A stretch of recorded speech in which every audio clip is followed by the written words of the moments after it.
Hey guys, it's Darking back with another video, and today we'll be doing a Defender 101 guide with you guys. We just did a runner one. I know it's been a long time, but I've been really busy. I've been trying to make videos and I'm here. So today we'll be talking about defenders, how you can use defenders properly in One Piece Bounty Rush, how you can climb with defenders. Now personally, I am a defender main myself, as you can see.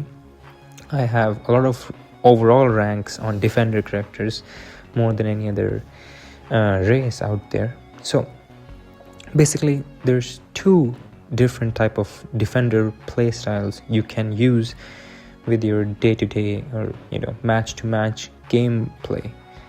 The first one that we're going to talk about is actually the defender playstyle, where we're going to talk about the attacker one first. Okay, so there's a passive defender playstyle and there's an aggressive defender playstyle. Now Kuzan here is an aggressive defender player, where you capture the treasure, you fill it up a little, like you of course fill it up approximately 120%. You don't fully 150% it, as he's an EX, he can 150, and then you go on to the next one. Your main thing is to capture the furthest flag away from your home spot and defend it with your entire life.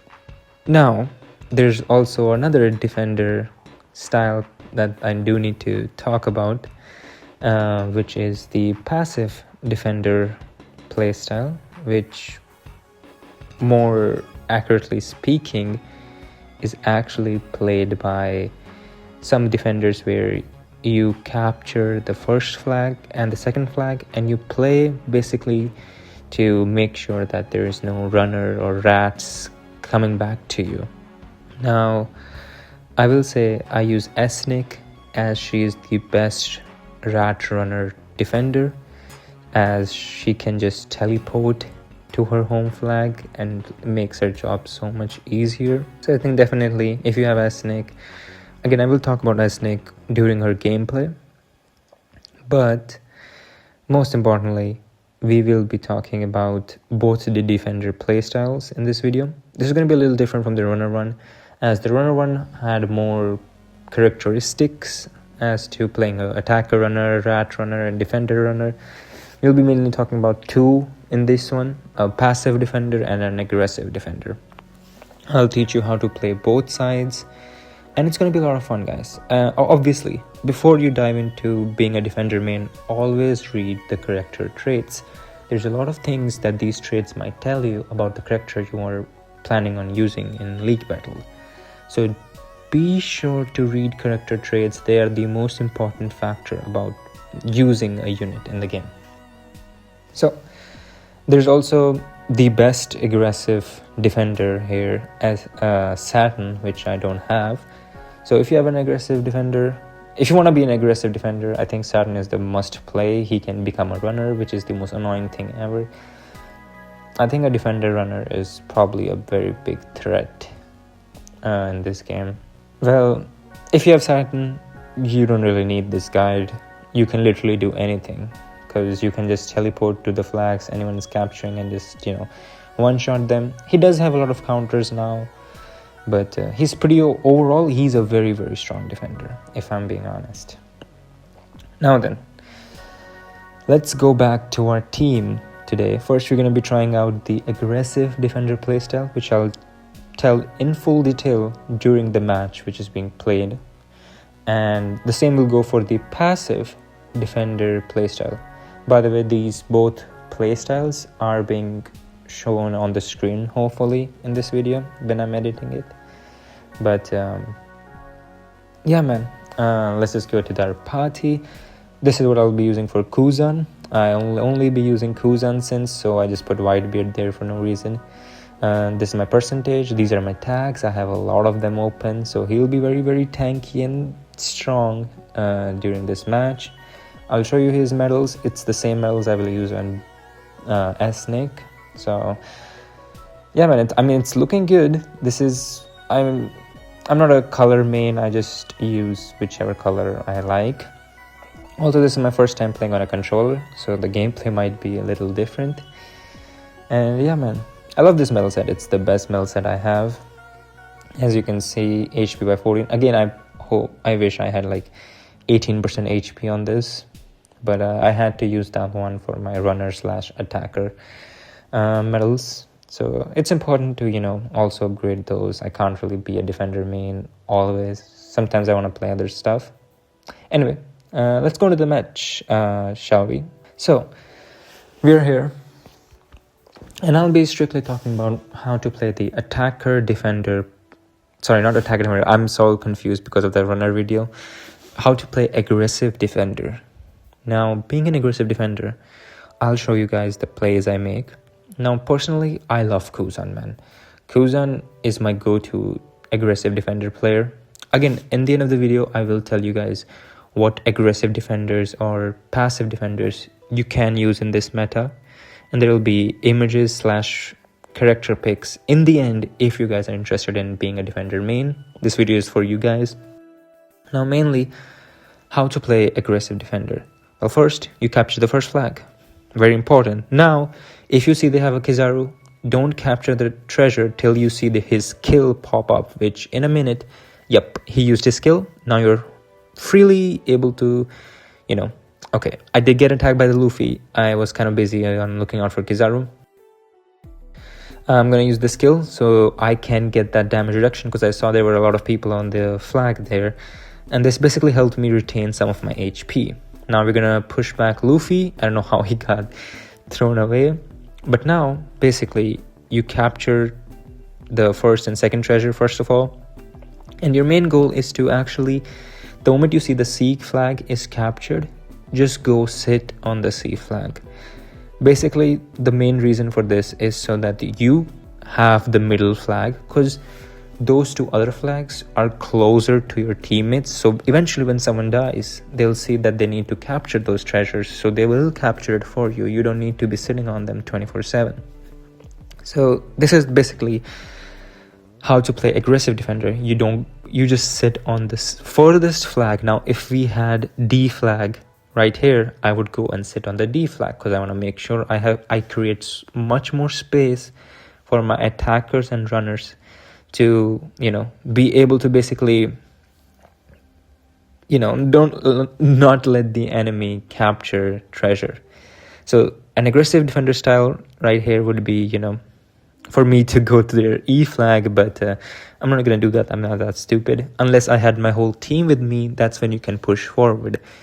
A main point in being an aggressive defender is realizing if you can take on the enemies yourself, or do you think that you need to maintain some space that the enemy might overcome you. So it's okay personally to go back to a flag where you feel like you and your team can handle, rather than now here I did make a mistake of dodging way too early, so I will now have to unfortunately wait.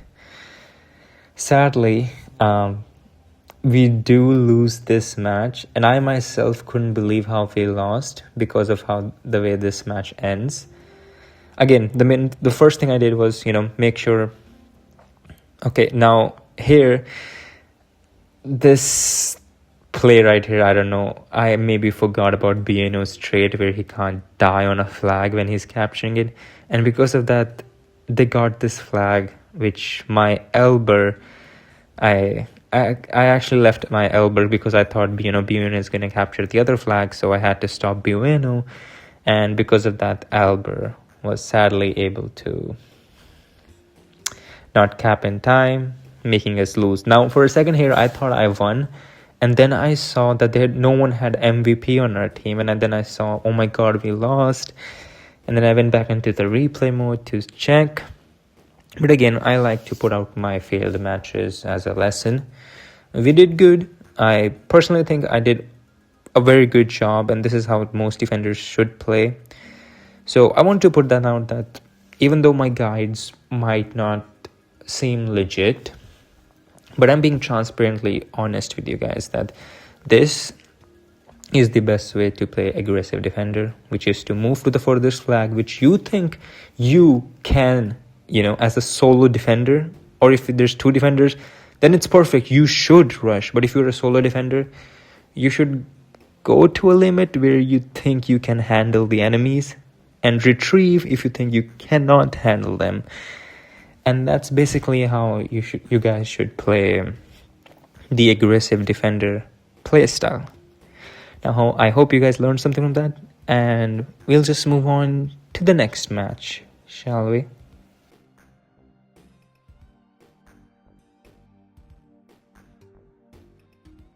So then, now we'll be playing a passive defender playstyle. Now, what do I mean by passive? It means making sure that the first two flags remain under your guidance.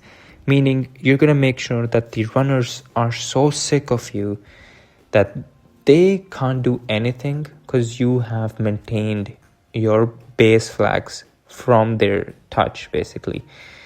And if I'm being honest, there was a match before this, and I'll post the results of that match as well. I lost that one too. But I will show you guys the absolute fairness that this game has. Now, gladly, they don't have Kizaru on their team right here. And you saw me go to B flag and from A. It's because I need to cap both of them at the same speed. Now here I should go to the main C flag, but I won't since I'm playing the passive, because I believe my team can handle this. But still, I'll go there to give them a hand, see if they, are dying or something. And I saw here my Garp was at low HP. I had to help him out. So because of that, I, came to the middle. But I straight away go back when I see that Kizaru can handle this. And yeah, he was able to handle it. And I then saw this Lucci trying to capture. And I almost had him capture this. But of course, I got him right here. Again, this is what I'm talking about. Making the runners feel like that they don't have any impact in the match is how you play a passive defender role.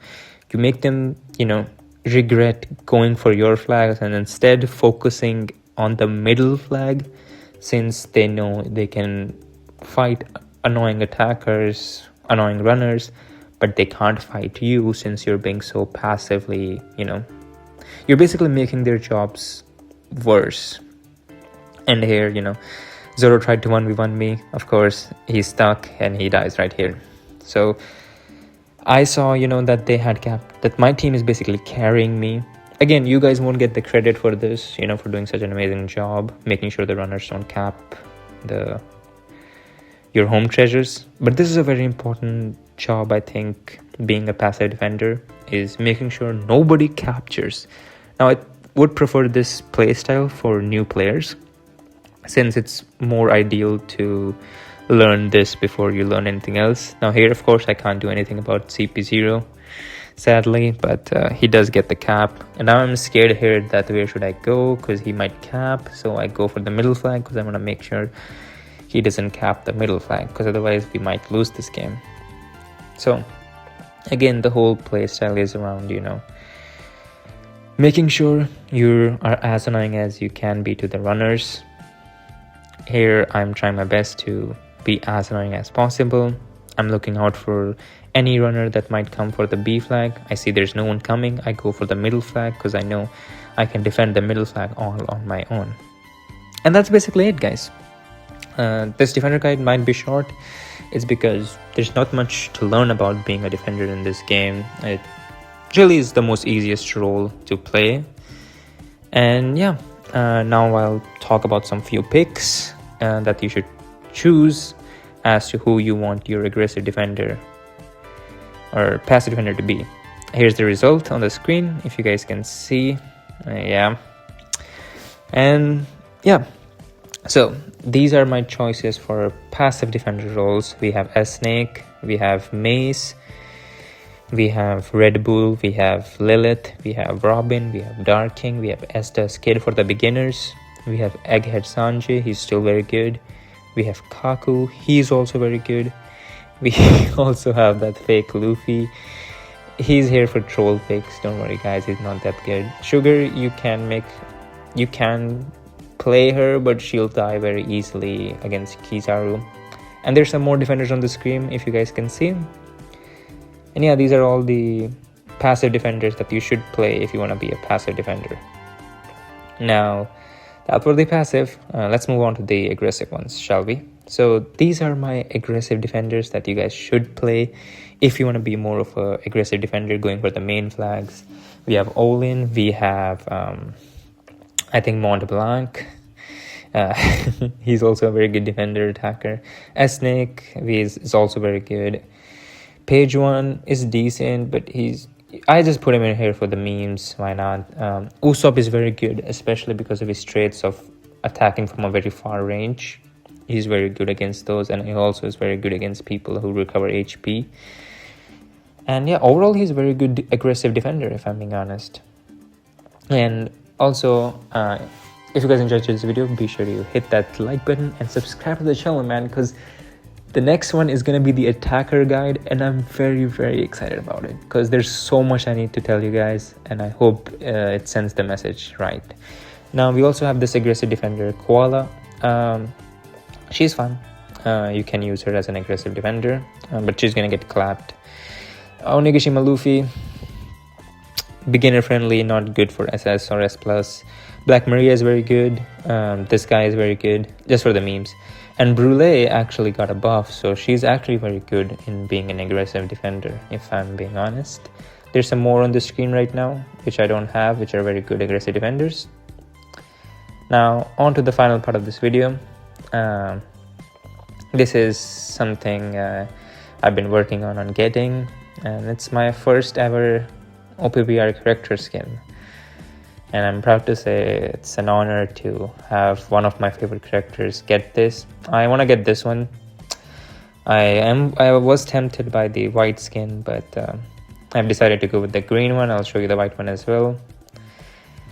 And yeah, man, it feels so good after playing this game for so long. I finally have a skin. And again, man, thank you for the 100 subs. There's a giveaway coming soon as EXBBV2 drops. And if there's any kind of other content you guys want me to make, do let me know in the comment section below. And as always, I love you guys so much, and I'll see you in the next one. Peace.